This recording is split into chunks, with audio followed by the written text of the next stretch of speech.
E aí, gente, boa tarde. Boa tarde, galera. Bom, mais um ano a gente está participando aqui do projeto Academia Enem. É com grande prazer e grande satisfação. E sempre que sou convidado, compareça que é o projeto. Eu também escrevo material de química, os materiais que estão aí nas apostilas, as aulas. E é bom ver esse projeto cada vez mais forte, projeto ganhando força. A gente viu agora aí esse intercâmbio dos alunos que viajaram para o Canadá, do projeto Academia Enem. E é sempre bom estar participando e estar trabalhando junto com vocês, ajudando um pouco aí vocês nessa caminhada rumo aos vestibulares, ao Enem, né? Que aí vai abrir as portas da universidade para vocês, tá?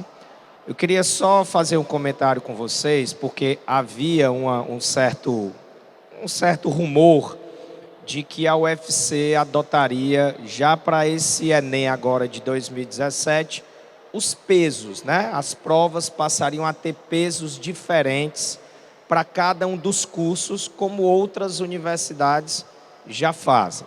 Mas na sexta-feira agora, isso é extraoficial, isso ainda vai ser dito oficialmente, mas a UFC decidiu não adotar pesos para o Enem de 2017, tá?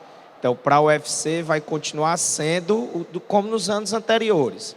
Cada prova tendo peso 1, ok? Houve uma discussão dentro da UFC, mas eles não chegaram a um acordo, tinha que ser votado no Conselho Universitário, não vai dar tempo de votar no Conselho, então os pesos passam a valer para o Enem de 2018, tá legal? Então, esse ano, no Enem de 2017, todas as provas vão ter peso 1, como já vinha acontecendo nos anos anteriores, certo? Só para que vocês se situem, porque esse comentário estava muito forte e na sexta-feira agora saiu a confirmação de que não há adoção de pesos para a prova desse ano de 2017, ok?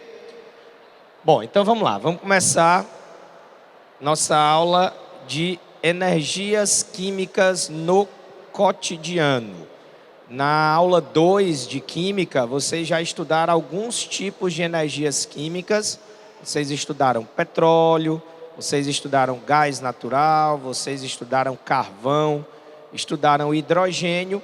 Hoje a gente vai estudar os outros tipos de energias químicas no cotidiano, para que a gente possa ver esse assunto que é tão importante, é um assunto recorrente no que diz respeito à prova de ciências da natureza, na prova do Enem, tá? Então vamos ver aqui hoje etanol, biodiesel, vamos falar de energia nuclear, vamos falar de energia eólica, energia solar, para que a gente possa fazer o fechamento de todos os tipos de energias que são importantes para a prova do Enem, tá ok?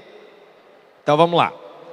Começando com o etanol, né? Também conhecido como álcool etílico, né? O nome oficial é etanol, o nome usual, álcool etílico.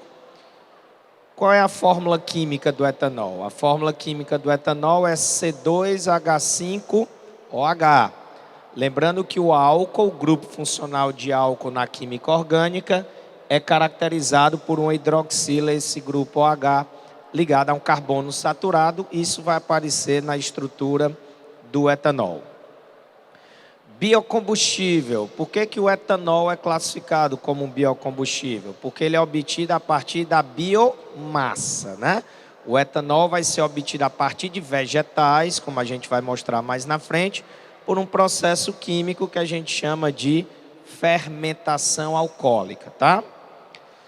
Todo biocombustível ele é renovável, porque a biomassa ela pode ser renovada.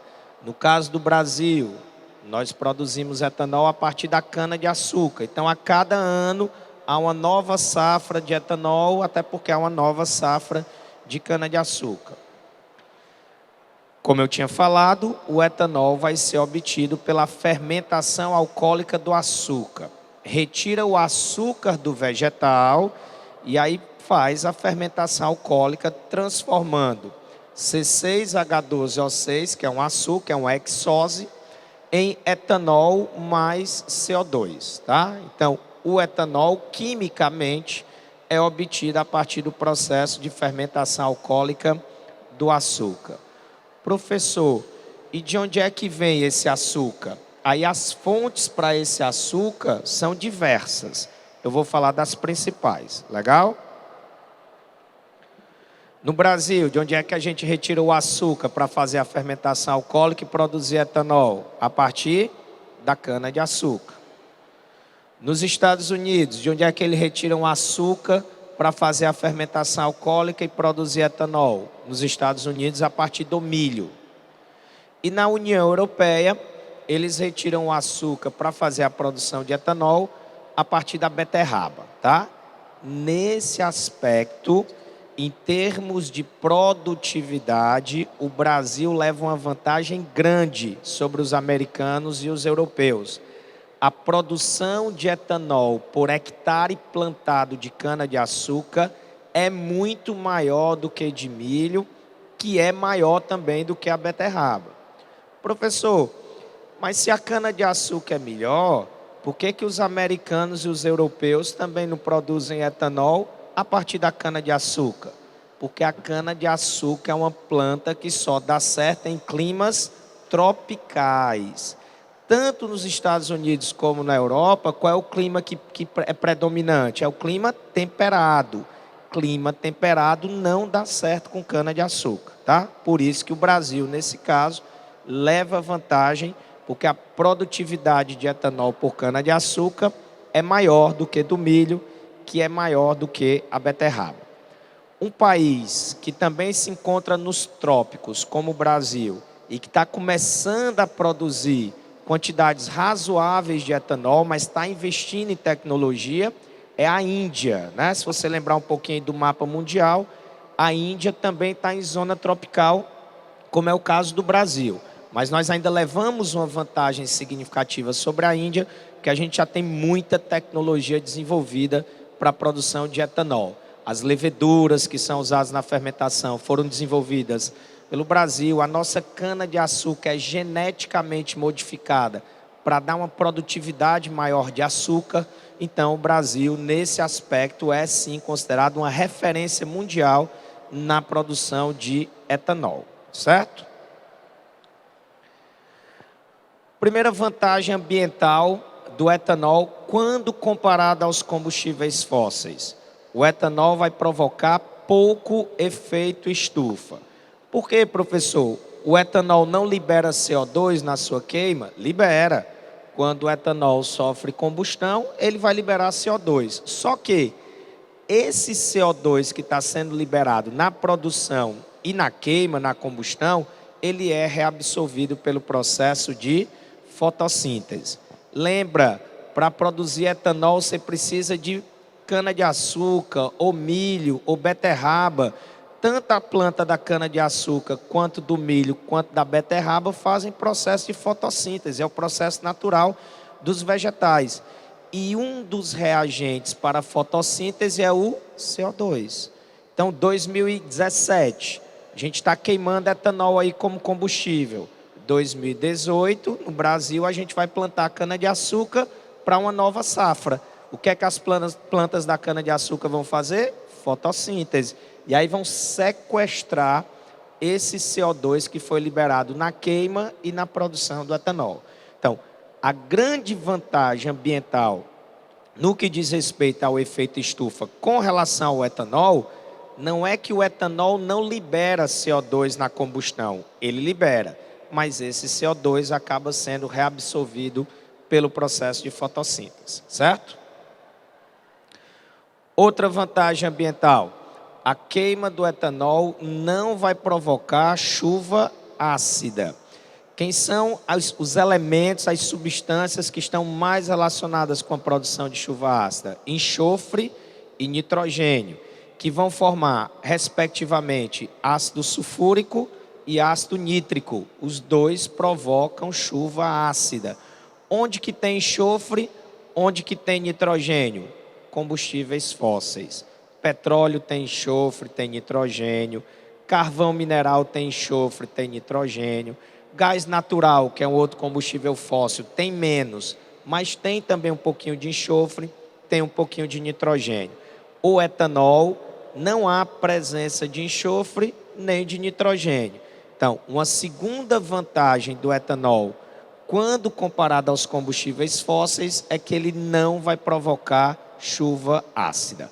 O efeito estufa é mínimo por causa do processo de fotossíntese e a chuva ácida não ocorre pela não presença de nitrogênio e enxofre na composição do etanol. Professor, então esse etanol é fantástico, né? É usado como combustível, não causa efeito estufa, não provoca chuva ácida. Ele é perfeito, né, professor? Óbvio que não. Há problemas, há desvantagens com relação à utilização do etanol. Sob o ponto de vista ambiental, ele é bem vantajoso, mas há outras questões que têm que ser consideradas, tá? Por exemplo, primeiro problema é monocultura. No Brasil, cana-de-açúcar. Monocultura é legal? Monocultura é não. Porque depois de alguns ciclos, o que é que acontece com o solo? Fica infértil, né? O solo não consegue ter uma produtividade durante muitos anos se você não fizer a rotação de culturas. Se você planta só cana-de-açúcar, depois de algum tempo o solo não vai conseguir ter uma fertilidade. Aí o que é que os produtores de cana-de-açúcar fazem? Abandonam aquela região e migram para outras. Muitas vezes destruindo floresta para poder produzir cana-de-açúcar. Aí a gente perde biodiversidade em função de monocultura. Então, essa é uma primeira desvantagem do etanol, o fato de ser monocultura, no caso do Brasil, cana-de-açúcar. Segunda desvantagem é que esse etanol, todo mundo já deve ter tomado caldo de cana, né?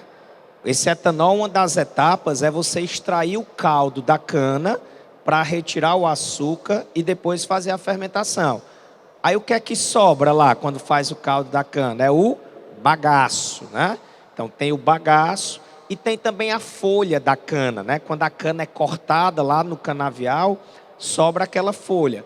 O que é que se faz hoje, na maioria das vezes, com esses resíduos? Eles são queimados, taca fogo. E aí a queima do bagaço e a queima da planta da cana-de-açúcar acaba liberando CO2 para a atmosfera. Nesse aspecto é uma desvantagem. O que é que precisa ser feito? Um reaproveitamento desses resíduos. Algumas ideias têm surgido e têm tido estudos iniciais positivos. Primeiro, o pessoal está usando esse bagaço da cana e essa folha para produzir ração para animais. É uma ideia legal? É uma ideia boa. Tem tido bons resultados. Mas a ideia melhor é produzir etanol a partir desses resíduos. Esse etanol que é produzido a partir do bagaço e é produzido a partir da folha, ele é chamado de etanol de segunda geração, tá? Ele não é obtido pelo açúcar, ele é obtido a partir da celulose, é diferente. Mas qual é a grande vantagem? É que a gente aproveita o resíduo para produzir etanol também. E aí a gente consegue aumentar muito a produtividade de etanol sem ter que plantar mais cana-de-açúcar, já que esse resíduo hoje, em boa parte, ele não é aproveitado. Então, lembre-se desse termo, etanol de segunda geração. É o etanol que é produzido a partir do resíduo. Professor, isso já é feito hoje? É sim, só que ainda tem um custo muito alto, tá? O pessoal da Embrapa, que é o pessoal que está mais voltado para essa pesquisa de produção do etanol de segunda geração, eles estão trabalhando para tentar diminuir o custo de produção desse etanol a partir do resíduo. Na hora que a gente conseguir fazer isso a um custo razoável, vai ser muito positivo, que a gente aproveita o resíduo e aproveita para aumentar a produtividade de etanol, tá? Mas hoje, a maior parte do resíduo é queimado. Terceiro, é que a mão de obra que normalmente é utilizada nos canaviais, gente, é trabalho quase escravo, né? O boia fria, né? Você já deve ter ouvido falar. Os caras trabalham muito na época de colher a cana-de-açúcar para ganhar uma miséria. Então, isso é um problema social que está relacionado a monocultura também da cana-de-açúcar. E o último problema, que é uma coisa que vem sendo discutida nos últimos anos, é que o aumento da produtividade de etanol, de biocombustível, pode provocar uma crise mundial de alimentos. Como assim, professor? É que o agricultor está deixando de produzir alimentos, está deixando de plantar alimentos para plantar cana-de-açúcar. Com isso, você tem uma menor produção de alimentos, você tem uma oferta menor, e toda vida que a oferta é menor, o que é que acontece com o preço? Aumenta, tá?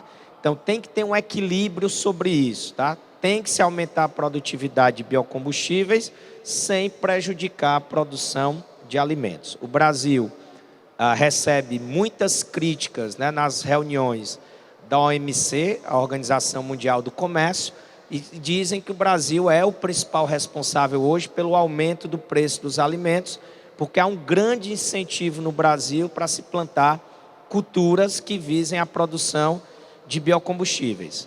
O Brasil se defende dizendo o seguinte: se os americanos, os chineses e os europeus diminuírem a taxa de importação sobre os produtos agrícolas brasileiros, vai incentivar o agricultor brasileiro a produzir alimentos. Porque aí o nosso produto agrícola, por causa dessas taxas de importação que são muito altas, ele fica muito caro. E aí quando ele fica muito caro, não se consegue vender. Então o governo brasileiro defende dizendo: na hora que vocês baixarem as tarifas de importação, naturalmente o agricultor brasileiro vai deixar de plantar cana-de-açúcar, por exemplo, para produzir etanol, e vai voltar a plantar alimentos, tá? Então, o etanol não é só maravilhas, não tem só vantagens em relação ao etanol, há também algumas desvantagens com relação à produção de etanol. Legal? Principais vantagens são vantagens ambientais, ele é considerado um combustível limpo, mas as desvantagens são essas que estão colocadas aí. Ok? Bom, saindo do etanol, vamos agora falar um pouquinho do biodiesel, tá?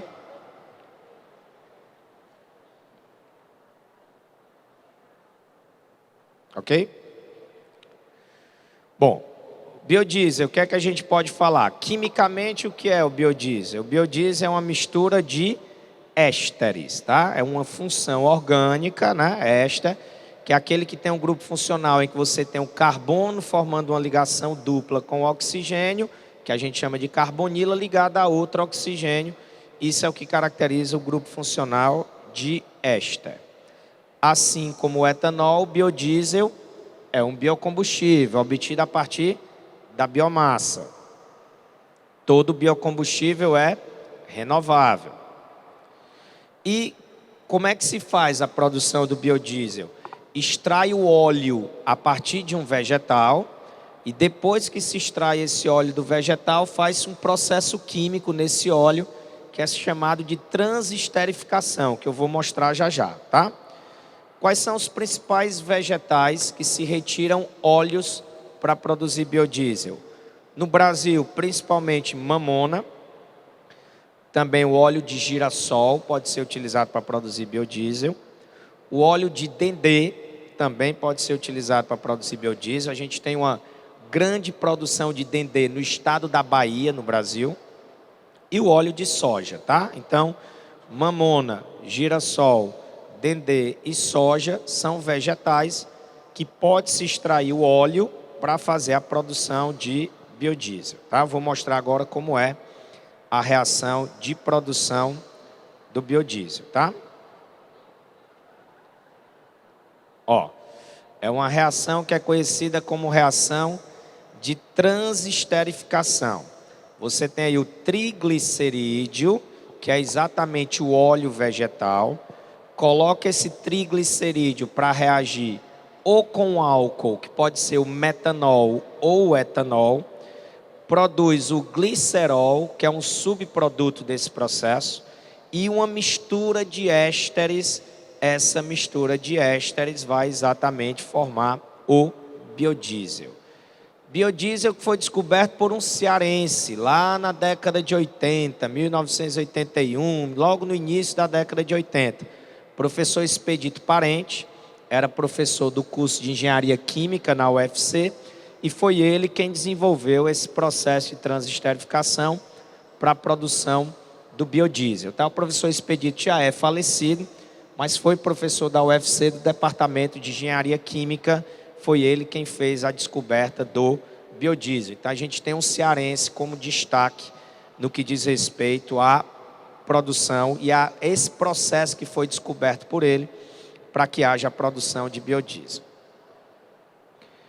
Bom, vantagens do biodiesel. Vai provocar pouco efeito estufa. Por quê? Pelo mesmo motivo lá do etanol. Quando você queima biodiesel, você libera CO2. Mas esse CO2 ele é reabsorvido pelo processo de fotossíntese. Você vai ter que plantar ou girassol, ou mamona, ou soja, ou dendê. Esses vegetais vão fazer processo de fotossíntese e aí eles sequestram CO2 da atmosfera. Segunda vantagem do biodiesel, assim como o etanol, não provoca chuva ácida. Na composição do biodiesel não há enxofre, não há nitrogênio. Se não há enxofre, não há nitrogênio, não vai haver formação nem de ácido sulfúrico, nem de ácido nítrico, não tem chuva ácida quando se está queimando, quando se está fazendo a combustão do biodiesel. Atualmente no Brasil, isso foi agora a partir de março de 2017, o governo obriga por lei a que seja misturado 8% de biodiesel no diesel que é obtido do petróleo, tá? Isso é uma maneira de incentivar a produção de biodiesel e é uma maneira de minimizar também os impactos ambientais provocados pelo diesel. Dos derivados do petróleo, o óleo diesel é o mais poluente. Ele polui mais do que querosene, ele polui mais do que gasolina. Então, misturar biodiesel é para incentivar a produção de biodiesel no Brasil e também minimizar os impactos ambientais. Esse 8% significa B8. Quando você vê a sigla B8, significa dizer que tem 8% de biodiesel. A proposta do governo brasileiro é que em 2018 a gente vá para 9% de biodiesel e em 2019 a gente vá para 10% de biodiesel sendo misturado ao diesel, sempre aumentando essa proporção à medida que a produção de biodiesel no Brasil vai aumentando, tá? Tem problemas também relacionados ao biodiesel, né? Uma vantagem é que não é totalmente monocultura. Você pode produzir biodiesel a partir de culturas vegetais diferentes.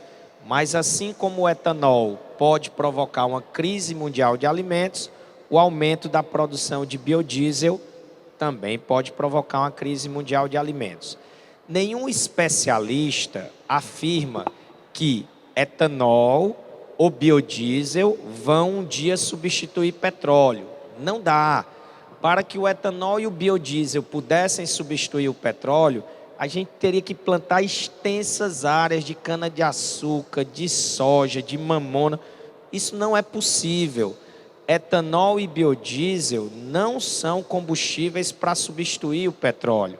Eles são combustíveis alternativos.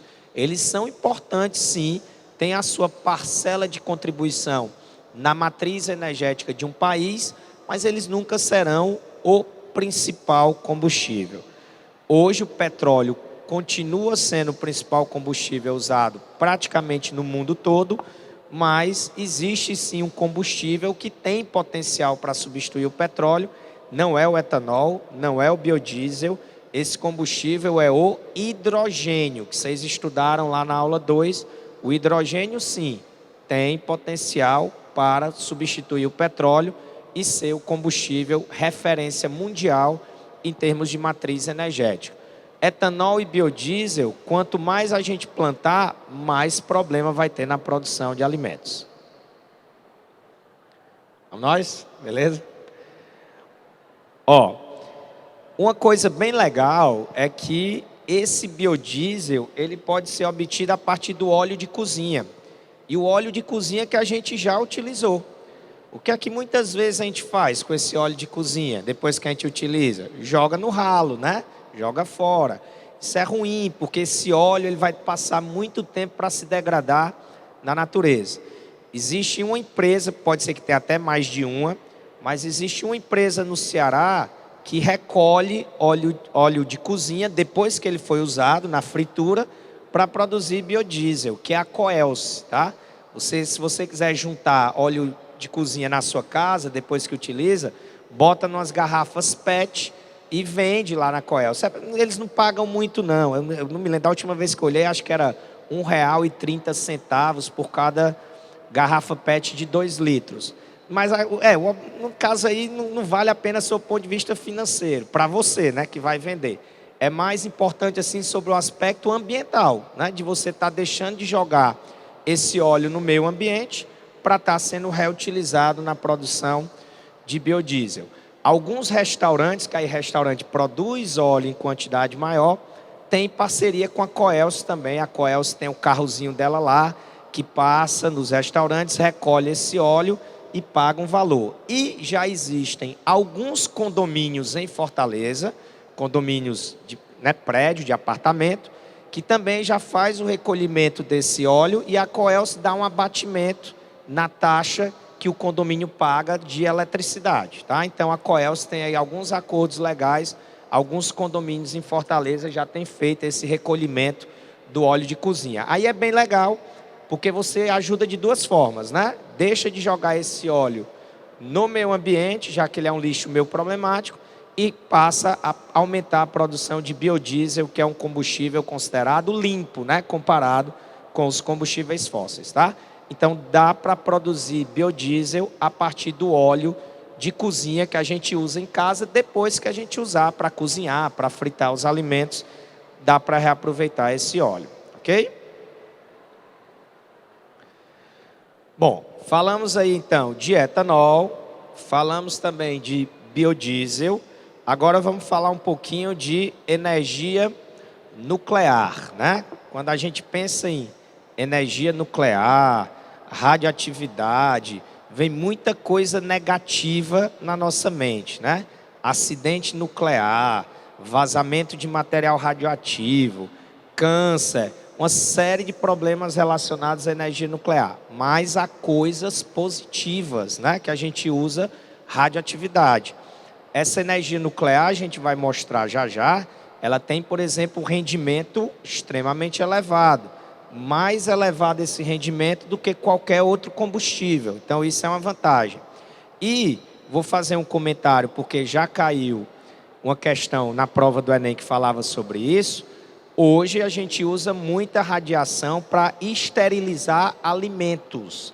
Vou citar um caso que todo mundo deve conhecer, né? Tem outros também. A batata Ruffles, né? A batata Ruffles, ela é esterilizada por radiação. Passa radiação na batata frita. Por quê? Porque essa radiação vai matar germes e bactérias. E aí o alimento vai ficar totalmente isento de micro-organismos que podem provocar algum tipo de doença. Além disso, quando você esteriliza o alimento por radiação, você aumenta o prazo de validade dele. Então são vantagens. Professor, e quando eu estiver comendo essa batata frita, eu não vou estar comendo não essa radiação? Não, gente. A radiação passa pelo objeto, no caso a batata frita, mata o que tiver de matar lá e nenhum corpo absorve radiação. Vou citar outro tipo de radiação, raio-x. Alguns de vocês já devem ter feito raio-x no hospital. Passa lá o raio-x, tem a imagem do osso, você não sai do hospital emitindo raio-x. Não, o raio-x passou pelo seu corpo, acabou. Então, na batata frita é do mesmo jeito. Joga a radiação na batata frita, esteriliza, você vai poder comer essa batata frita sem nenhum tipo de problema. A questão que caiu no Enem, que falava sobre isso, era uma pessoa que ia embarcar num voo, ela era um médico e ela tinha esterilizado os equipamentos cirúrgicos usando radiação. E o cara da companhia aérea não queria deixar ele embarcar porque aquilo podia ter algum risco. Não há risco nenhum, tá? A radiação passa pelos objetos, sem ser absorvido pelos objetos. Legal? Então, vamos aqui em frente. Como que se obtém energia elétrica a partir de energia nuclear? A partir do processo de fissão nuclear. Fissurar significa o quê? Quebrar, né? Então você vai quebrar o núcleo. Um exemplo aqui, ó. O urânio 235 é o principal núcleo, não é o único, mas é o principal que a gente usa para fissurar, ó. A gente bombardeia o núcleo de urânio 235 com um nêutron, que é esse Nzinho aí. Aí ele forma um intermediário, que é o urânio 236, e depois ele quebra esse núcleo em núcleos menores. No caso aí está formando um núcleo de bário, 56,139, um núcleo de criptônio, 36,95, mais 2 nêutrons. E nesse processo de fissão é liberada uma imensa quantidade de energia. Essa energia que é liberada no processo de fissão é que a gente pode aproveitar para produzir energia elétrica, tá? Que é o foco que a gente está falando aqui. Detalhe, esses nêutrons que são liberados aí, ó, no processo de fissão, eles vão provocar a quebra de novos núcleos de urânio. Então o processo acontece em cadeia. Eu quebro os primeiros núcleos e automaticamente outros núcleos serão quebrados pela liberação desses nêutrons. É por isso que o processo de fissão acaba liberando uma imensa quantidade de energia. Só para vocês terem uma ideia, ó. Olha aí, ó. Tem um núcleo de urânio lá em cima, bombardeia com o nêutron, aí quebra em 2 núcleos menores, libera novos nêutrons que vão quebrar novos núcleos de urânio. E olha aí, gente, a quantidade de energia, ó. Uma reação em cadeia envolvendo 1 quilograma de urânio 235 produz mais energia que 2 milhões de quilogramas de carvão. Ou seja, pequenas quantidades de urânio produzem imensas quantidades de energia. A energia nuclear tem essa vantagem, o rendimento dela é altíssimo, é extremamente elevado, tá?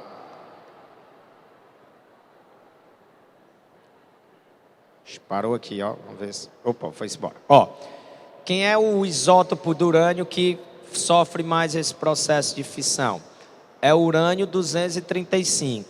Só que na natureza... Então, esse isótopo 235 é exatamente o isótopo que vai ser usado... Eu leio já as dúvidas, tá? Deixa eu terminar aqui a radioatividade que eu leio. É o isótopo que vai ser utilizado nesse processo de fissão. Só que na natureza, ó como é aí, ó. Opa. Na natureza, o isótopo 238 tem uma abundância muito maior do que o isótopo 235. De todo o urânio presente na natureza, 99,3% é de urânio 238 e apenas 0,7% é de urânio 235. Então, quando esse urânio é extraído da natureza, tem que ser feito um processo que vocês já devem ter escutado, que é o enriquecimento do urânio. O que é enriquecer urânio? Enriquecer urânio é aumentar a proporção de urânio 235 e diminuir a proporção de urânio 238. Então, é necessário fazer esse processo de enriquecimento do urânio. Quando esse urânio é enriquecido até 20%, de 3 a 20%, o objetivo é produzir energia elétrica, tá? Se esse urânio for enriquecido até 80% ou mais, aí o objetivo é produzir armas nucleares, tá? Então, o enriquecimento do urânio pode ser utilizado de forma positiva, ou seja, na produção de energia elétrica, mas esse enriquecimento do urânio também pode ser utilizado de forma negativa na produção de armas nucleares, tá? O Brasil, há uns 10 anos atrás, desenvolveu uma tecnologia própria de enriquecimento de urânio, é uma tecnologia brasileira, utilizando umas ultracentrífugas. O Brasil, inclusive, vende essa tecnologia para muitos países. Ninguém sabe direito como é que funciona, mas não é para saber mesmo. Isso é um segredo tecnológico para que ninguém possa imitar o Brasil na produção dessas ultracentrífugas. E o Brasil tem 2 usinas nucleares funcionando, né? O Brasil tem reservas de urânio razoáveis. Aqui no estado do Ceará, a gente tem uma reserva de urânio em Santa Quitéria, é uma reserva razoável de urânio. A gente enriquece urânio em Resende, no Rio de Janeiro, e esse urânio enriquecido é transportado para Angra dos Reis, onde funcionam as 2 usinas nucleares brasileiras, a usina de Angra 1 e a usina de Angra 2. Está em construção, para variar, a obra está atrasada, houve superfaturamento da obra, todos esses problemas que infelizmente são muito comuns no Brasil, mas está em construção a usina de Angra 3, tá?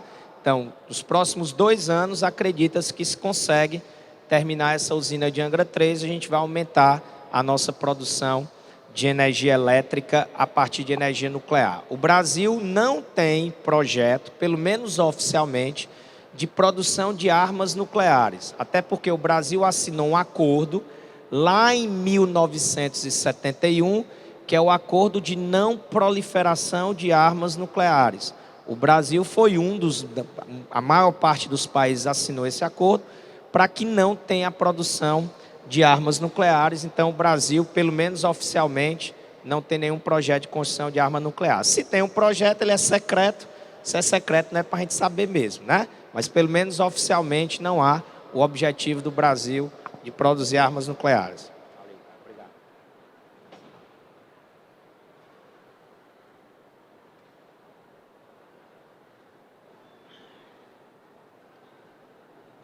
Bom, mas vamos ver então quais as principais vantagens. A gente já falou de algumas aqui, mas vamos enfatizar.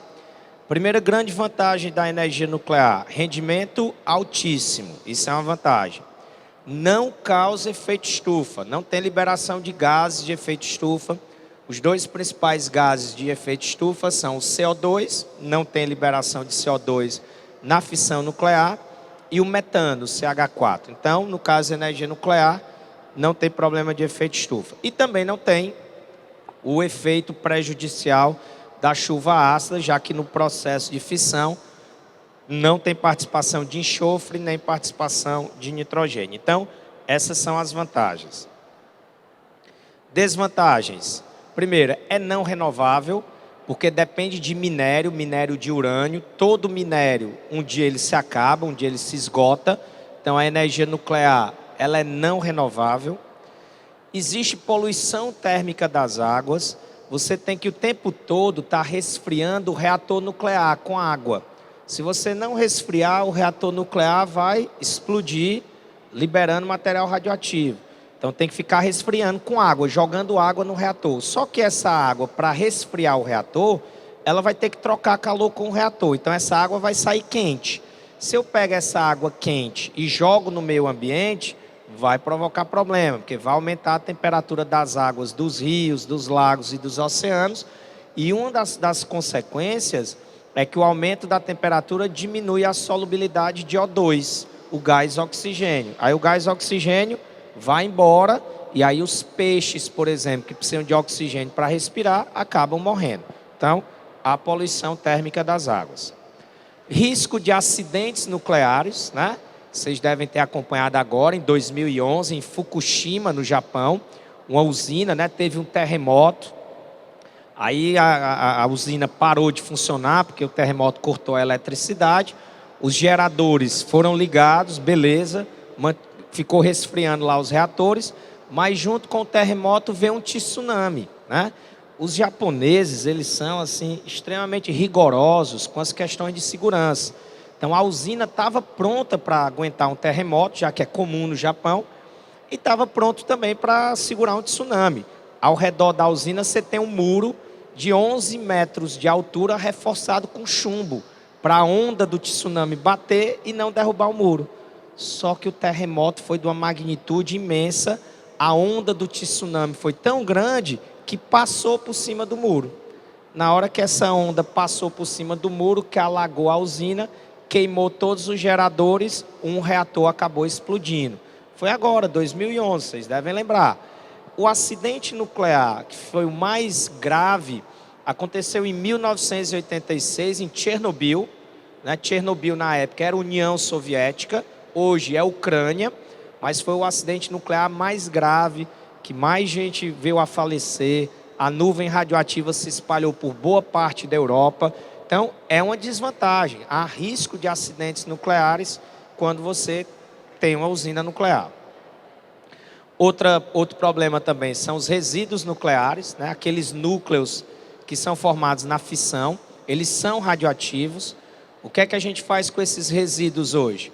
Coloca em cilindros de concreto, um concreto bem espesso, para não permitir a passagem da radiação, e aí ou enterra ou vai para o meio do oceano e joga no meio do oceano. Esse lixo ele vai ser problemático entre 350 e 400 anos. Então é bastante tempo. Então até lá ele tem que ser guardado com cuidado para evitar que haja vazamento de material radioativo. E uma outra preocupação, que é uma desvantagem da energia nuclear, é o risco de produção de armas nucleares, o risco de fins bélicos. Vocês devem estar acompanhando aí nos últimos meses que a Coreia do Norte vem fazendo uma série de testes, testando aí mísseis nucleares. Isso é muito perigoso, porque a Coreia do Norte, se tiver armas nucleares realmente, está ali, já tem uma separação grande com a Coreia do Sul, está pertinho do Japão, os americanos também se preocupam. Então, há sempre o risco de quem domina essa tecnologia usar essa tecnologia não para a produção de energia elétrica, e sim para a produção de armas nucleares. Então, essa é também uma desvantagem quando a gente trabalha com energia nuclear, tá?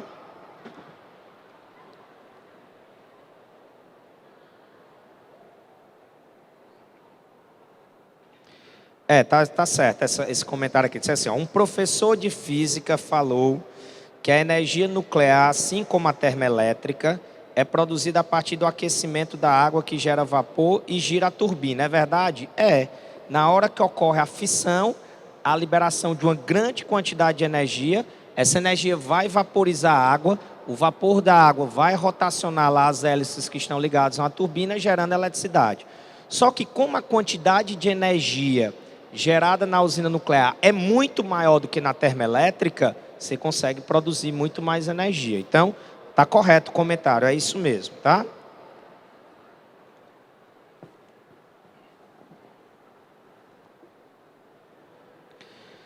A fissão nuclear é o mesmo processo usado para enriquecer urânio para a bomba atômica? Na verdade, gente, a fissão não é enriquecimento de urânio. O urânio tem que ser enriquecido para que ele possa sofrer um processo de fissão. E a gente falou aqui, essa mesma fissão que pode gerar eletricidade, ela pode ser utilizada em armas nucleares. Então, se a gente olhar as bombas que foram jogadas no Japão ao final da Segunda Guerra Mundial, de Hiroshima e Nagasaki, elas são bombas de fissão nuclear. Então, a fissão tanto pode ser utilizada, vamos dizer assim, de forma positiva, que é na produção de energia elétrica, mas essa fissão também pode ser utilizada em armas nucleares. Então, há o aspecto positivo, há o aspecto negativo, tá? Hoje, existe também a bomba de fusão nuclear, que é outro processo. É você pegar núcleos e juntar, fundir. Essa fusão libera muito mais energia do que a fissão, e essa bomba de fusão ela é chamada também de bomba de hidrogênio. Pelo que se fala, só 2 países têm tecnologia dessa bomba, que são os americanos e os russos, tá? Ela nunca foi utilizada, mas o poder de destruição dela é bem maior do que a das bombas de fissão.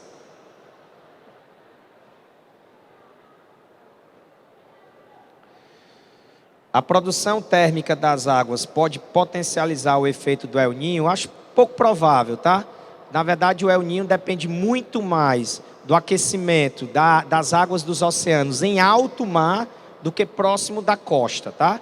Essa água que é jogada no oceano, que vem da usina nuclear, ela é jogada na costa, próximo do litoral. Então a interferência em termos de El Niño é muito pequena. Se tiver interferência, eu poderia até dizer que é desprezível.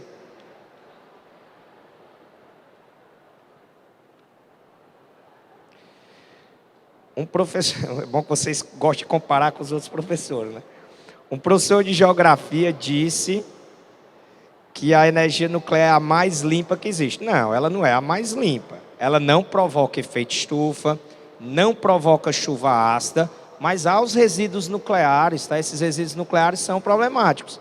Etanol, por exemplo, é mais limpo que energia nuclear. Biodiesel também, hidrogênio também. Então, ela é limpa se você comparar em termos de efeito estufa e chuva ácida, aí tá legal. Mas ela não é essas coisas todas de limpa, não. Ela tem problemas ambientais também, certo?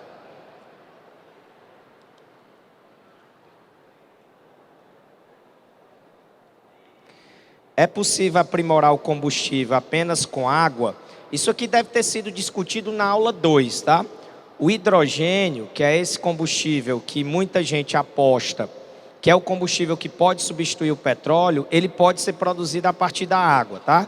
Então a ideia é obter hidrogênio a partir da água. Então, indiretamente, a água é o combustível do futuro. E a grande vantagem é que a água ela é renovável, diferentemente do petróleo, que é o principal combustível que é usado hoje, que não é renovável. Então, sim, é possível produzir combustível a partir da água, tá? Esse combustível é o hidrogênio, é o combustível que pode substituir o petróleo.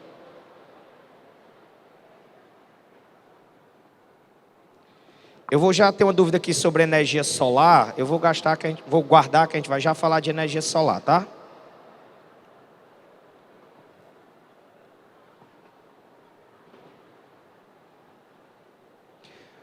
Pronto. O que poderia ser feito com a água quente do resfriamento do reator de modo a não poluir as águas dos rios? Algumas usinas, boa pergunta. Algumas usinas, elas têm um reservatório que depois que essa água entra em contato com o reator, ela é jogada nesse reservatório, aí espera que ela atinja a temperatura ambiente, depois que ela está na temperatura ambiente, joga nos oceanos, rios ou lagos. Não é uma coisa cara de se fazer e algumas usinas de energia nuclear já estão fazendo isso para minimizar esse impacto do aquecimento das águas, tá?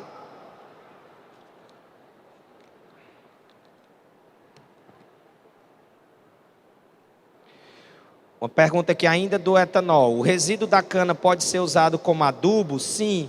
Alguns donos de canaviais têm utilizado o resino, o bagaço, tá? Não a folha.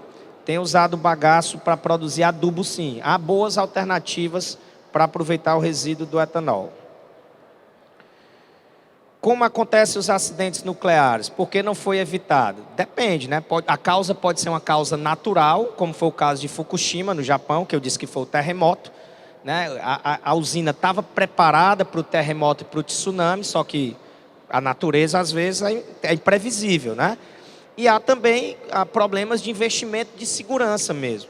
O caso de Chernobyl, o acidente nuclear de 1986, quem lembra um pouquinho aí de história, Chernobyl, 1986, é exatamente no período que a União Soviética está em decadência, né? Então, os caras deixaram de investir dinheiro em esquemas de segurança. Na hora que você deixa de investir em segurança, aumenta o risco de acidentes. Então, pode ser culpa de falta de investimento, falta de planejamento, pode ser culpa da natureza. Então, há motivos diferentes para que ocorram acidentes nucleares. Tá certo, eu vou tentar passar o slide mais devagar, que o pessoal está dizendo que está tentando escrever, né?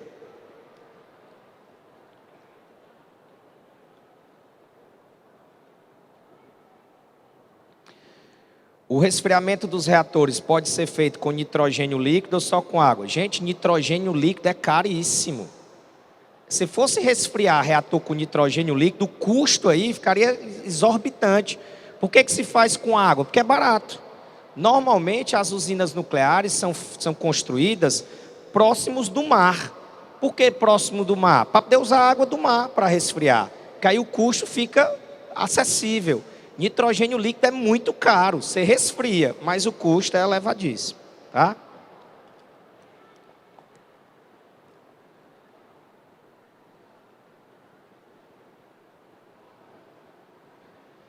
Já existem técnicas para transformar a água do mar em água potável. Está fugindo um pouco do tema, mas deixa eu responder essa última pergunta, aí a gente vai para o próximo combustível. Sim, a gente já conhece tecnologia para purificar a água do mar sem problema. Destilação simples purifica a água do mar, processo de osmose reversa e o processo de cromatografia de troca iônica.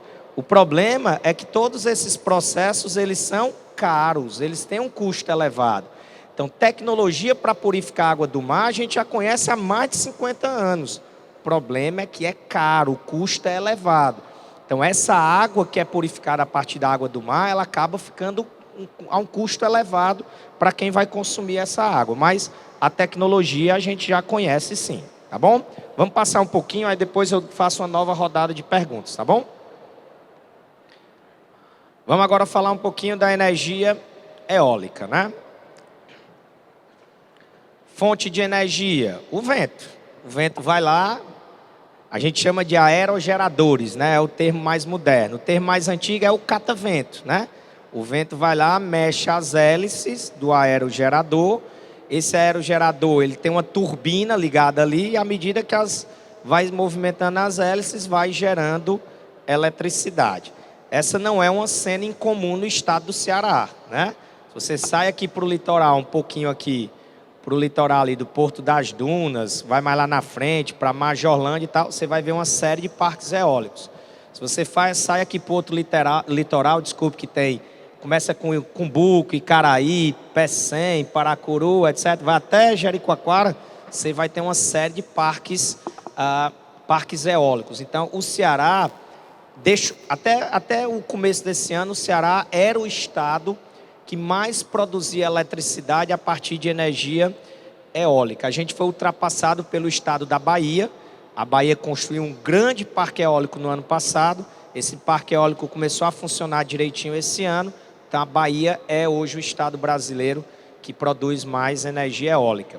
Não é muito incomum também, aqui na cidade de Fortaleza, se você estiver andando de madrugada, às vezes 1h da manhã, 2h, você vê os caminhões transportando essas turbinas e essas hélices, né? São caminhões imensos, só dá para rodar se for de madrugada. Se um caminhão desse entrar na cidade de Fortaleza no horário normal, para a cidade. O trânsito já é complicado. Então, eles sempre transportam exatamente de madrugada para não prejudicar o trânsito. Então, é comum, essas turbinas ou chegam pelo porto do Mucuripe ou chegam pelo porto do Pecém, e aí são transportados para os parques eólicos que existem aqui no estado do Ceará. As principais vantagens da energia eólica, ela é renovável, né? Vento não se acaba, então isso é uma vantagem significativa, tá? Segunda vantagem, não provoca efeito estufa, não há emissão nem de CO2, nem de CH4, enquanto você está produzindo eletricidade. Não vai haver formação de chuva ácida, não tem enxofre, não tem nitrogênio, então beleza também, muito, muito positivo. E hoje a gente já considera que a energia eólica tem baixo custo de manutenção. A instalação ainda é um pouco cara, vem diminuindo, mas hoje a manutenção é baixa porque antigamente as hélices eram feitas de metal. E aí a gente sabe que depois de um tempo o metal sofre processo de corrosão, ele se oxida, e ao se oxidar tinha que ser trocado, tinha que ser mudado. Hoje não. Hoje eles usam fibra de vidro misturado com outro polímero, um polímero orgânico, e essa fibra de vidro e esse polímero orgânico não sofrem processo de oxidação, corrosão, então não precisa ficar trocando as hélices de tempo em tempo, dura bastante tempo. Então hoje, instalou, tem um custo para instalar, mas depois que instala, o custo de manutenção acaba sendo baixo. Essas são as vantagens. Opa, desculpe, deixa eu voltar aqui. Ó. O custo de instalação vem caindo, né? Ainda é alto, né? Caro, esses aerogeradores têm um custo elevado, mas com o tempo o custo vem caindo. Desvantagem, não é só maravilha não, tem desvantagem. Primeiro, limitação de instalação. Dá para colocar energia eólica em qualquer canto? Óbvio que não. Tem que ter o quê? Vento. E não adianta nada ventar 2 meses do ano o vento do mundo todinho e passar 10 meses do ano sem ventar. Não adianta. Tem que ter uma determinada velocidade de vento e tem que ser constante. Pode até aumentar em determinados períodos do ano, mas não pode parar. Se parar, deixa de produzir eletricidade. Então, isso já é uma limitação. Não dá para você instalar energia eólica em todo canto. Por que que o estado do Ceará é favorecido? Porque aqui venta muito, né? Não aqui no ginásio Paulo Sarazade, aqui está um pouco quente. Mas no estado do Ceará, venta muito. Então, a gente tem grande potencial de instalação de energia eólica. Segundo, poluição sonora. Esses aerogeradores, eles têm que ser instalados a determinadas regiões das residências, porque ele provoca um ruído, um som. E se tiver uma pessoa que more muito perto do aerogerador desse, vai ter problema de audição. No ano passado, eu falei sobre essas desvantagens da energia eólica e ao final da aula, quando eu terminei a explicação, um aluno veio conversar comigo e ele disse que era de uma comunidade de pesca aqui no estado do Ceará. Ele citou o nome, desculpe, eu realmente não lembro. E ele disse que os pescadores dessa comunidade passaram a ter uma percepção que depois que foram instalados os aerogeradores, eles tinham que entrar mais no mar para conseguir pescar os peixes. Então, eles acham, né, a comunidade lá, que o ruído dos aerogeradores também está afastando os peixes da zona mais próxima do litoral. Os peixes estão indo mais para dentro do mar por causa desse ruído. Não há nenhum estudo ainda sobre isso, mas ele falou que essa é a percepção dos pescadores que estão naquela região onde os aerogeradores foram colocados. É uma coisa até para se pesquisar, né? Porque a gente sabe hoje que tem poluição sonora para o ser humano, mas a gente não sabe, por exemplo, se tem poluição sonora para outros animais, incluindo aí os peixes que podem estar se afastando da costa por causa desse ruído, por causa do barulho, né? E uma outra desvantagem é que esses aerogeradores, eles interferem muito na imigração de aves. Se eles forem colocados numa região que tem migração de aves, as aves vão se chocar contra esses aerogeradores e aí o prejuízo é duplo, né? O prejuízo é para o meio ambiente, porque essas aves vão acabar morrendo com esse impacto, e é prejuízo para a empresa também, porque quebra esse aerogerador ou empena. Se quebrar ou empenar, vai ter que ser trocado, vai ter que ser substituído, e aí é ruim para todo mundo. Então, normalmente, quando eles colocam esses aerogeradores, eles fazem um estudo para não colocar nessas regiões que tem migração de aves, tá? Bom, vamos falar agora de energia solar e depois eu leio mais algumas perguntas, tá? Fonte de energia, o sol, né? A luz do sol. O sol vai incidir sobre as placas metálicas, os metais vão absorver essa energia solar, absorvem energia liberando elétrons. Esses elétrons que estão sendo liberados pelos metais podem ser armazenados numa bateria ou podem entrar numa rede de distribuição de eletricidade e ser usado aí em residências, em indústrias, né, na própria cidade, tá? O primeiro parque eólico que foi instalado na América Latina foi na cidade de Tauá. Aí é uma visão de cima. Você está vendo que esses, né, tem isso aí na apostila de vocês também, essa foto, tá? Então você está vendo aí que tem as placas solares de energia solar. Então na cidade de Tauá foi implantado esse parque solar de energia solar. E aí, no caso, os elétrons que são liberados pelo metal, eles entram na rede de distribuição elétrica da cidade e chega até a população, tá? Então, foi o primeiro parque eólico. Foi instalado em Tauá basicamente por 2 motivos. Primeiro, tem muito sol em Tauá, tá? Praticamente o ano todo. E segundo, houve isenção fiscal também da prefeitura de Tauá para que essa empresa se instalasse lá em Tauá. As principais vantagens da energia solar: renovável, tem sol, né? Então o sol não vai se acabar, quer dizer, vai. Mas no dia que o sol se acabar, nosso planeta também se acaba, porque sem sol não tem fotossíntese. Sem fotossíntese, a questão energética do nosso planeta acaba. Não provoca efeito estufa. Então, no momento que está produzindo lá a eletricidade, não há emissão nem de CO2, nem de CH4. Então, é uma vantagem, né, ambiental. Ok? E não provoca chuva ácida. E na produção de eletricidade não tem a presença de enxofre nem de nitrogênio. Tá? O Brasil e o estado do Ceará têm forte potencial para a instalação de energia solar.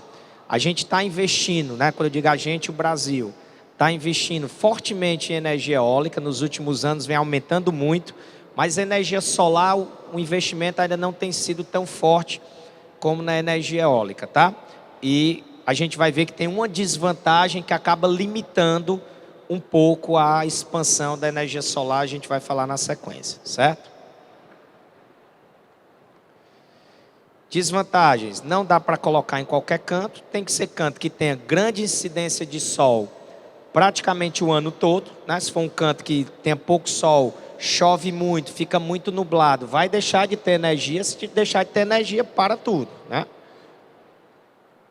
E hoje um problema também grave que a gente precisa resolver é que o armazenamento dessa energia solar ele é pouco eficiente.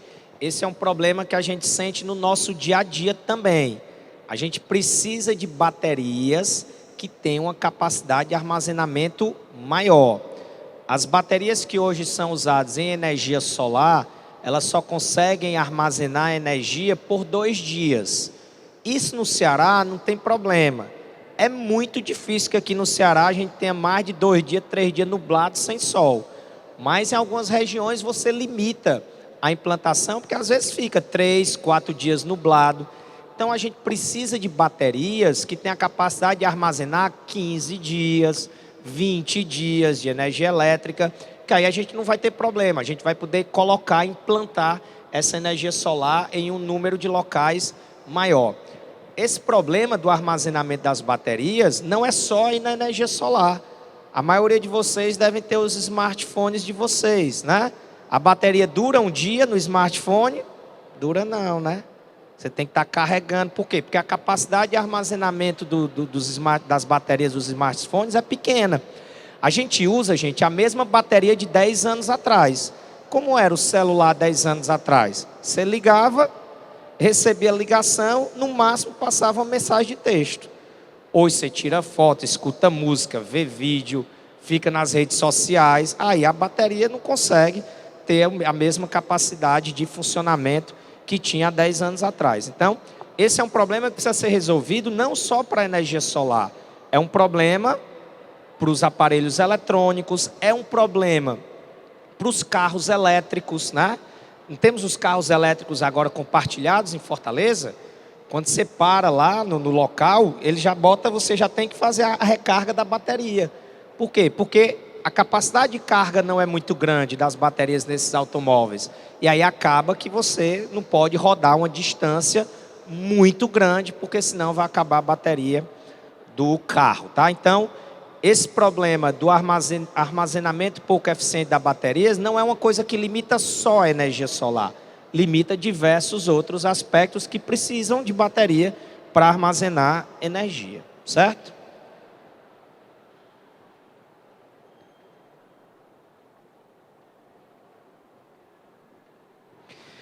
Quando acontece um acidente nuclear, quer saber como é que podia evitar que essa energia se propague no ar que respiramos?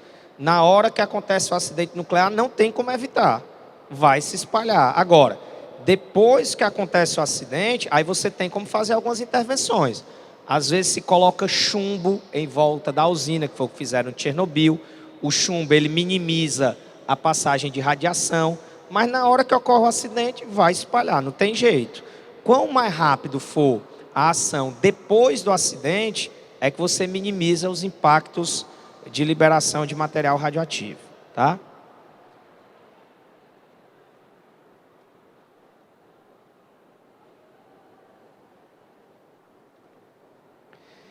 Utilizar a água para formar hidrogênio iria reduzir os recursos hídricos? Quais as fontes para obtenção de energia a partir do hidrogênio? A gente só tem duas fontes para produzir hidrogênio. Ou você produz hidrogênio de hidrocarbonetos.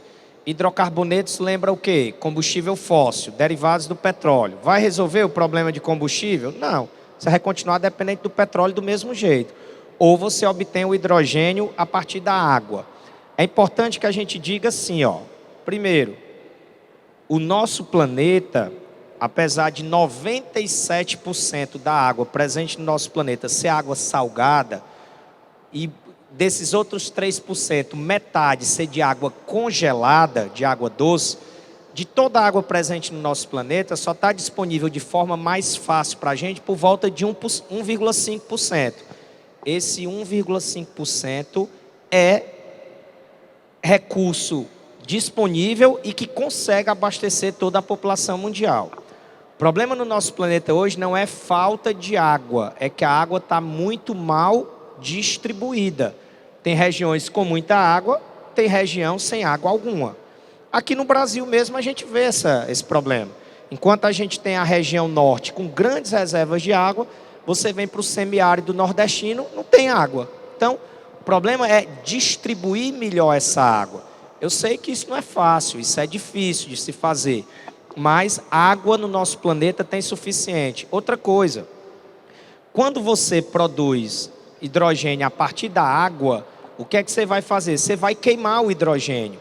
Quando o hidrogênio queimar, ele forma água de novo. E lembre-se que o ciclo da água, ele é o quê? Rápido. Evaporou a água, chegou lá em cima, condensou, precipitou a água, voltou. É diferente do ciclo do carbono. Esse petróleo que a gente está queimando agora, ele vai ser formado de novo.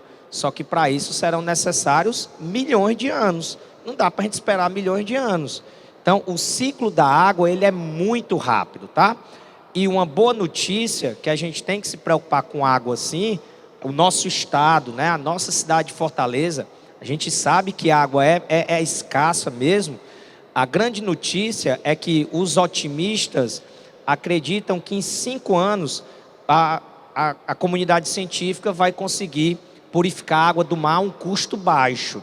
Hoje a gente já conhece alguns métodos, eu falei aqui mais cedo, mas o custo é muito elevado. Então, acredita-se que em 5 anos a gente vai desenvolver uma tecnologia que vai conseguir purificar a água do mar mais barato, a um custo menor.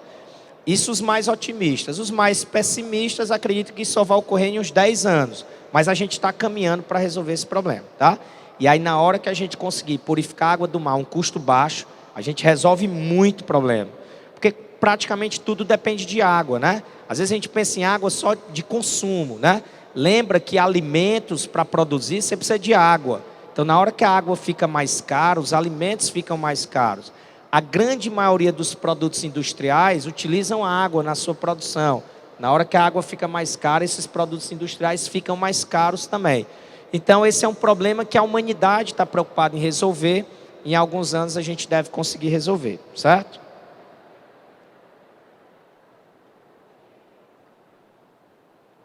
Não entendi aqui, ó. Ah, tá, entendi.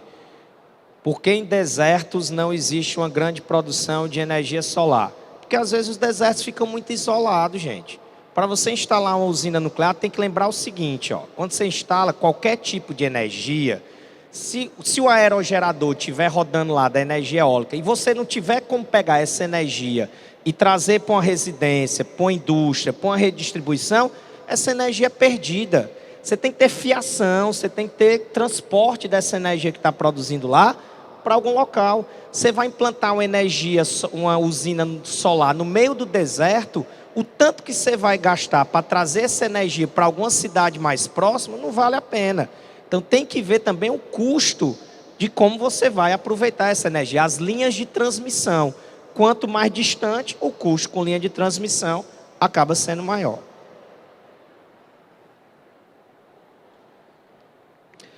Por que as placas solares são caras? Porque é uma tecnologia nova. Toda tecnologia nova ela tem um custo elevado.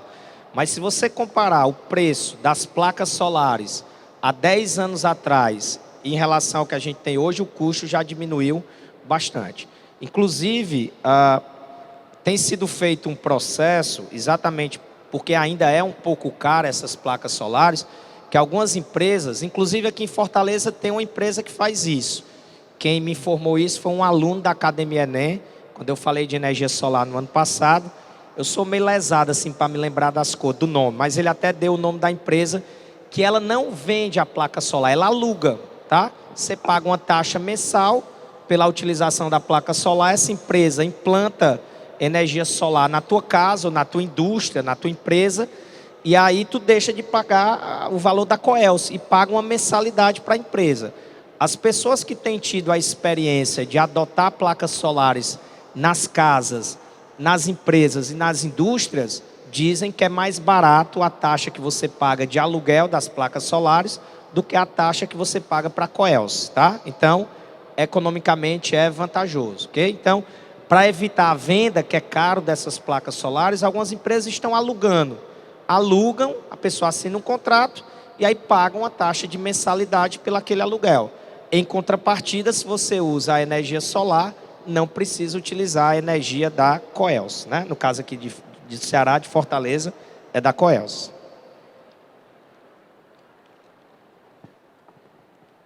Ximaria, é quase uma carta aqui, viu?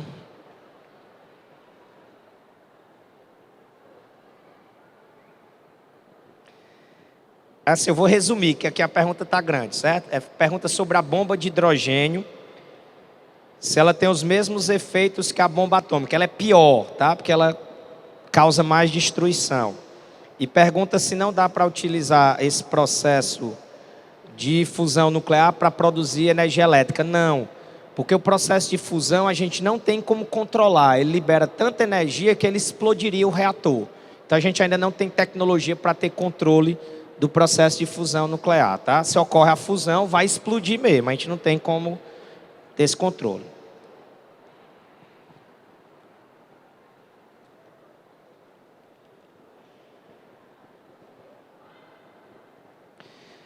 Aqui está perguntando sobre a transformação da energia em energia solar. Na energia solar, a gente não tem transformação de energia cinética em energia elétrica, tá? É transformação de energia solar em energia elétrica. Vai ter energia cinética da hidrelétrica que a gente vai falar já já. Deixa eu passar aqui, gente, senão... Aí se der tempo no final eu respondo mais perguntas, tá? Que a gente ainda tem que falar... Ah, tá. Só mais uma informação sobre a energia solar, é que o custo de instalação, com o passar dos anos, vem caindo. Energia geotérmica, tá? Vamos lá, temos que falar da geotérmica e das hidrelétricas. A fonte de energia é o vapor de água que está no subsolo. Esse vapor de água vai movimentar as pás de uma turbina e, ao fazer essa movimentação, gera eletricidade. Professor, e pode ter vapor d'água no subsolo? Pode, desde que isso aí vai ocorrer próximo de que regiões? Próximos de vulcões. No vulcão a temperatura é muito alta, então na hora que você cavar um poço próximo a um vulcão, como a temperatura do subsolo é alta, você não vai encontrar água líquida, você vai encontrar vapor d'água. Aqui no Ceará, se a gente cavar o subsolo em qualquer região, a gente vai encontrar água líquida, quando encontra, né? Nessas regiões próximas a vulcões, quando você cava, você encontra vapor d'água, porque a temperatura no subsolo é elevada. Aí esse vapor d'água pode ser utilizado para produzir eletricidade, tá? Vou logo adiantando, não tem esse tipo de energia no Brasil, até porque no Brasil a gente não tem vulcão, certo? Quem são os países que utilizam mais essa energia? O Japão tem uma série de vulcões, a Islândia também é um país que utiliza esse processo de energia geotérmica.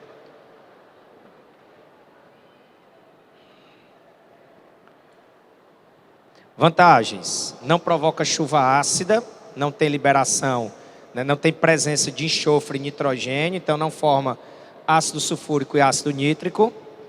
Tem baixo custo, tá? É só cavar lá o poço, construir uma tubulação para levar até a usina.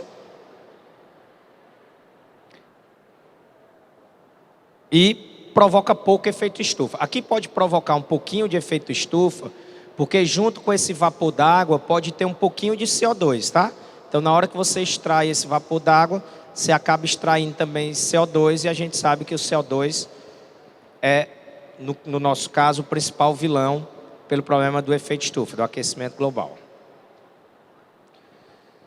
Desvantagens dessa energia geotérmica. Só dá para instalar em regiões em que o subsolo tem uma temperatura muito alta, e aí são poucas regiões do mundo que atendem a esse pré-requisito, tá? Como eu disse, próximos a vulcões, né? Tem uma possibilidade, mas acaba limitando muito a instalação. O rendimento é baixo da produção de energia elétrica, quando a gente trabalha com energia geotérmica. E há uma poluição sonora, como a energia eólica também tem, e há um cheiro desagradável, né? Porque quando você extrai vapor d'água, você vai extrair também H2S, tá? H2S a gente conhece como ácido sulfídrico, e esse ácido sulfídrico ele é que é responsável pelo aquele cheiro de ovo podre.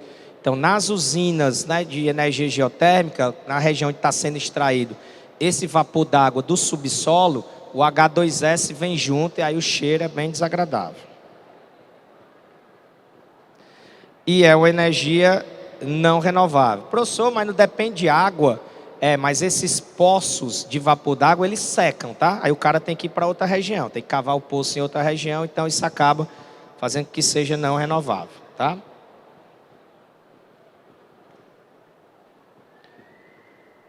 Bom, e vamos falar das hidrelétricas, né? Energia hidráulica. A fonte de energia é a água do rio que está represada. Então, como é que se constrói uma hidrelétrica? A água do rio ela vem descendo, né? Aí você constrói uma barreira, né? Uma barragem no meio do rio. Na hora que a água do rio bate nessa barragem, ela não desce mais. Aí ela vai formar uma represa, né? Você está armazenando a água do rio. Aí você está transformando a energia cinética da água do rio que está descendo em energia potencial, porque essa água fica armazenada nessa represa. Então, é construída uma barreira no meio do rio e essa barreira acaba barrando a água que vai descendo e aí essa energia potencial. E aí eles constroem, depois da barreira, uma região com altura elevada. Aí a gente vai mostrar aqui na sequência como é que funciona. Olha só. Estão vendo aí a barragem, ó? Barrou a água, aí eles abrem as comportas dessa barragem, aí a água cai de uma altura muito elevada.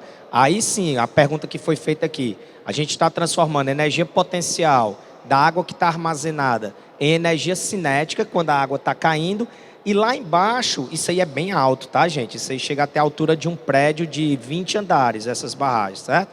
Aí lá embaixo tem as hélices. Aí quando essa água cai numa velocidade altíssima, lá embaixo ela movimenta as hélices que estão ligadas a uma turbina gerando eletricidade, tá? Então a queda da água é energia cinética. Lá embaixo, quando essa água bate nas pás, né, dos geradores, aí você consegue gerar eletricidade. Então, é energia potencial sendo transformada em energia cinética e depois sendo transformada em energia elétrica, tá? Nesse caso. As principais vantagens da hidrelétrica é renovável, depende de água, né? Então, a água, o ciclo da água é bem rápido, como a gente falou. Não provoca chuva ácida no momento que está produzindo lá a energia, não tem enxofre nem nitrogênio no processo, então não vai ter formação dos ácidos que provocam chuva ácida. E não emite gases de efeito estufa durante o processo de produção de energia, tá?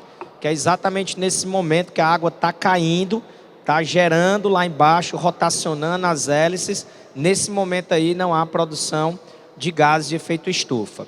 A hidrelétrica, ao contrário do que algumas pessoas falam e algumas pessoas pensam, ela tem os seus problemas ambientais também. Nós vamos falar agora, inclusive de efeito estufa, tá? Olha as principais desvantagens. Depende do regime de chuvas. Quando chove pouco, dá problema, né? Nos últimos 5 anos aí, a gente teve 3 anos de estiagem no Brasil. Choveu muito pouco nas regiões das hidrelétricas. Aí o que é que o governo faz? Na hora que vai baixando o índice de água nos reservatórios das hidrelétricas, para poder economizar a água das hidrelétricas, o governo autoriza o funcionamento das termoelétricas. A gente teve um problema no Brasil, não sei quem de vocês tinha idade para lembrar disso na época, mas alguns aqui com certeza, em 2002, que ficou conhecido como apagão. A gente teve alguns anos de pouca chuva, Aí o índice das hidrelétricas baixou muito e o Brasil não tinha um plano B. 75% da energia produzida no Brasil é de hidrelétrica. E aí o que é que o governo teve que fazer na época? Aumentou a tarifa de energia lá para cima, para todo mundo ter que economizar energia, senão ia acabar. Isso na minha residência, a gente se ajeita, né? Deixa, né? Gasta, desliga mais as luzes à noite, né? Não, o ar-condicionado não dá para usar todo dia.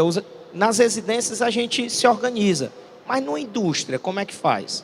Na indústria, economizar energia significa diminuir a produção. Isso vai gerar desemprego. Então, esse problema lá em 2002 ficou conhecido como apagão. Aí o que é que o governo fez ao longo dos anos? Construiu uma série de termoelétricas. As termoelétricas ficam fechadas, elas não funcionam. Na hora que o índice de água das hidrelétricas baixa, aí o governo autoriza o funcionamento das termoelétricas para não faltar energia. Problema, a energia produzida pela termoelétrica ela é 5 vezes mais cara do que a energia produzida pela hidrelétrica. Aí o que é que acontece? A gente tem que pagar mais. Tanto que o governo criou umas tarifas, né? Bandeira vermelha. Bandeira vermelha a gente paga mais pela eletricidade, que é porque tem muita termoelétrica funcionando.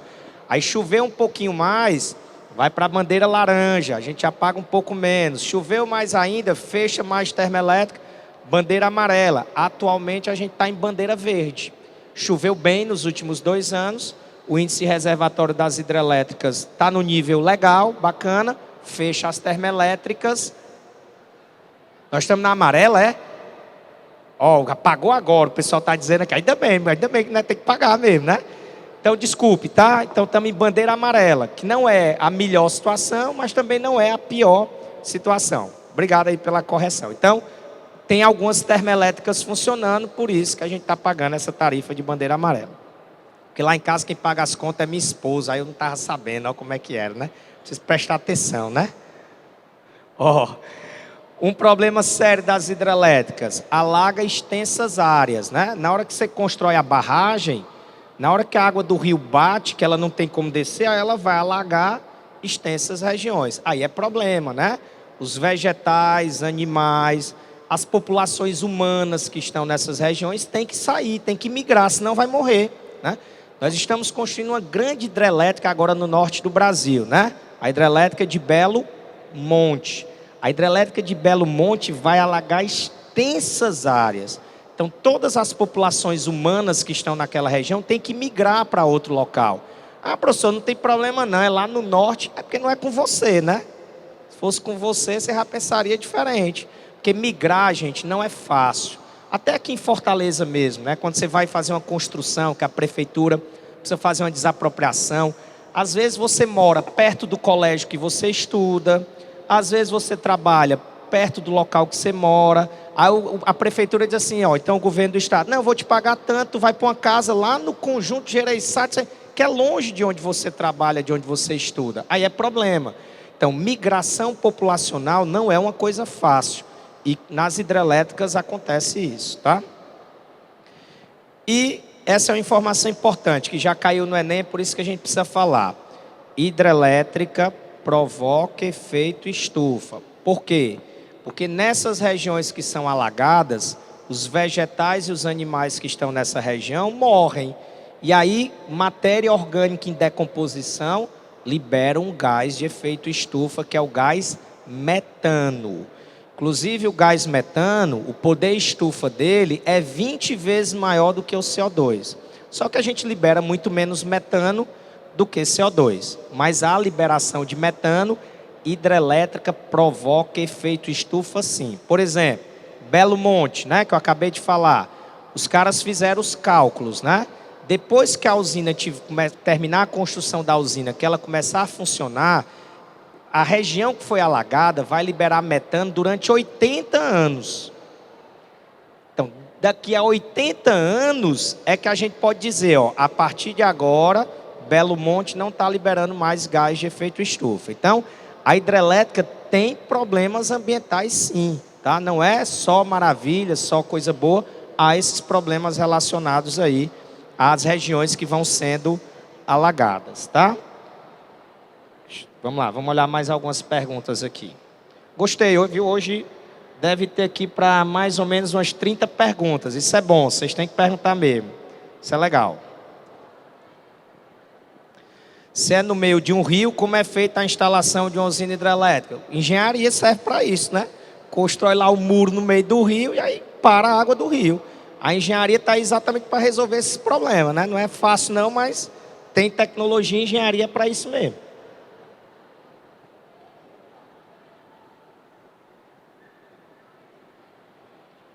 Essa pergunta foge ao tema, tá? Quem fez essa pergunta aqui sobre os elementos químicos desconhecidos, no final da aula me procura aqui atrás que eu tiro a dúvida, senão vai fugir muito do nosso tema aqui.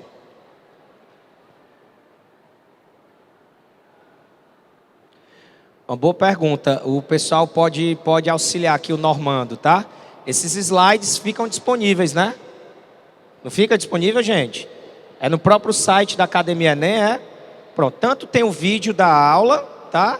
Como tem os slides, ok? Então está disponível para vocês no site da Academia Enem, tá? O pessoal que está perguntando se tem acesso aí aos slides. Tem, tanto o vídeo da aula como os slides. Ixi, essa aqui é... Isso aqui tá mais para uma carta também, né? Tá grande. Vou ver se eu consigo resumir aqui.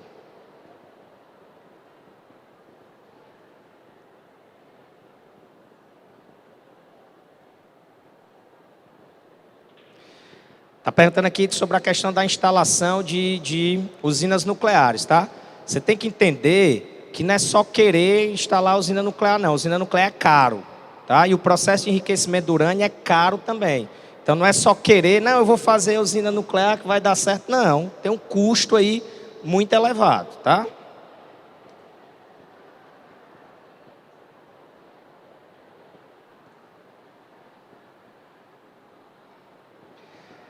Bom, tem uma pergunta que eu não vou saber responder, certo? Mas eu posso ler aqui. Está perguntando qual a interferência da Coelce quando se instalam placas solares. Bom, a Coelce, ela não vai gostar, com certeza. Como é? É, né? Bom, eu realmente não sei, certo? Eu acho que ela não tem interesse. A Coelce não tem interesse que sejam instaladas essas placas solares, porque vai diminuir o lucro dela. Mas não sei até que ponto a interferência é significativa aí, tá? A rotação dos aerogeradores é constante? Se for numa região de vento constante, sim. Vai depender da região. Isso aqui, gente, tem que ser feito um estudo. Vou citar um exemplo. Se você for ali na Pontes Vieira com Barão de Stuttgart, tem uma concessionária da Saga ali, de automóveis, de venda de automóveis. Tem lá uma instalação de uma torre de energia eólica. Toda vida que eu passo lá e olho para cima, está parado. Então ali o cara gastou dinheiro, ele não fez um estudo adequado. Já existem alguns prédios em Fortaleza. Quando você está descendo ali Antônio Salles, que está chegando no viaduto de Antônio Salles, tem uns prédios à direita. Se você olhar lá para o teto, tem uns aerogeradores, né? Lá toda a vida está rodando. Legal, então lá foi feito o estudo de forma correta. Então, a constância com que isso aí vai rodar vai depender da constância de ventos. Energia eólica não dá para instalar em qualquer canto. Tem que ser uma região que tenha boa movimentação de ventos, né? Como funcionam as termoelétricas? As termoelétricas funcionam queimando algum tipo de combustível. Essa queima vai gerar vapor. Esse vapor vai rotacionar as hélices de um aerogerador que está ligado às turbinas que gera eletricidade. O problema é que tipo de combustível você vai queimar na termoelétrica. Se você queima etanol, se você queima biodiesel, os impactos ambientais são menores. Mas se você queima, por exemplo, na termoelétrica, carvão mineral, os impactos ambientais são gigantescos. Então, termoelétrica funciona queimando combustível. O combustível que você vai usar é que vai determinar se o impacto ambiental é maior ou o impacto ambiental é menor. Meu tempo está encerrado? Bom, galera, foi muito legal, acho que muitas perguntas, acho que foi bacana. Espero aí ter ajudado vocês. Façam os exercícios da apostila. Inclusive, tem um gabarito aí na apostila de vocês dos exercícios. Foi um grande prazer estar aqui com vocês hoje. Numa outra oportunidade, a gente se encontra novamente, tá bom? Um grande abraço para todos.